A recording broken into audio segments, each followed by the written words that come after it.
જર્જરિત ઇમારતો મામલે મનપા તંત્ર એક્શનમાં આવ્યું છે। નવસારી મનપાએ 3 કલાકમાં જર્જરિત શોપિંગ સેન્ટર ખાલી કરવા હુકમ કર્યો છે। મનપા કચેરી નજીક આવેલ શોપિંગ સેન્ટર તાત્કાલિક ખાલી કરવા હુકમ કરાયો છે। શોપિંગ સેન્ટરની 337 દુકાનો તાત્કાલિક ખાલી કરવા કમિશનરનો હુકમ। મનપાની તત્કાળ કાર્યવાહીથી ડઘાઈ ગયેલા દુકાનદારો રજૂઆત કરવા પહોંચ્યા હતા।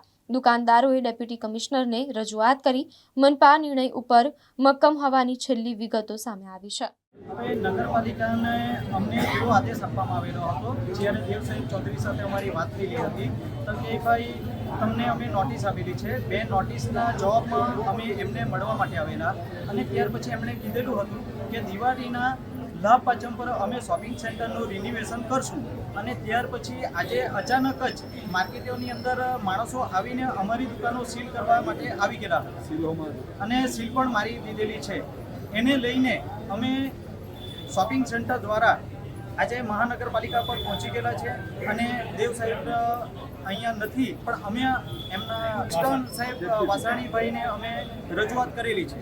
અમારી પાસે 1 વર્ષનું ભાડું એડવાન્સ લઈ લીધેલું છે અને ત્યાર પછી હવે પાછી બીજી વાર જણાવવામાં આવ્યું કે 3 ગણા ભાડા તમારા વધારી દેવામાં આવેલા છે અને આજે દુકાનો સીલ થતી છે તો અમારે શું સમજવાનું?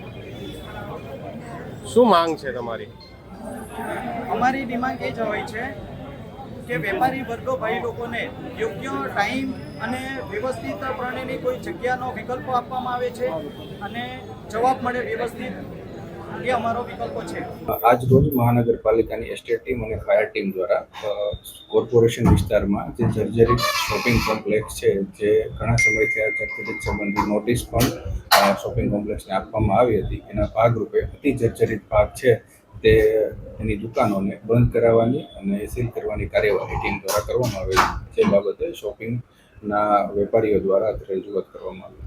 રીડેવલપમેન્ટ સ્ટ્રક્ચર 3 જે શોપિંગ સેન્ટરમાં 3 બિલ્ડિંગ છે, 3 બિલ્ડિંગનો પ્રોપર સ્ટ્રક્ચર સ્ટેબિલિટી રિપોર્ટના આધારે ભવિષ્યમાં સમય પછી નવું શોપિંગ કોમ્પ્લેક્સનું રીડેવલપમેન્ટ થાય એનું આયોજન કોર્પોરેશન દ્વારા કરવામાં આવી રહ્યું છે, પરંતુ એ લાંબા ગાળાની પ્રક્રિયા છે। સમાધાનકારી વલણ તરીકે તો નહીં, પરંતુ જે દેખીતી રીતે જર્જરિત બિલ્ડિંગ છે શોપિંગ સેન્ટરની, કાલે મારા અને વસાવા સાહેબ દ્વારા પણ વિઝિટ કરવામાં આવી હતી। અમુક પોર્શન શોપિંગ કોમ્પ્લેક્સનો જર્જરિત હાલતમાં છે, તો સલામતીના ભાગરૂપે ગ્રાહકોની અને વેપારીની સલામતીના ભાગરૂપે એ જગ્યાની મિલકતો વેપારીની દુકાનો તાત્કાલિક ધોરણે બંધ કરવાની સૂચના આપવામાં આવી।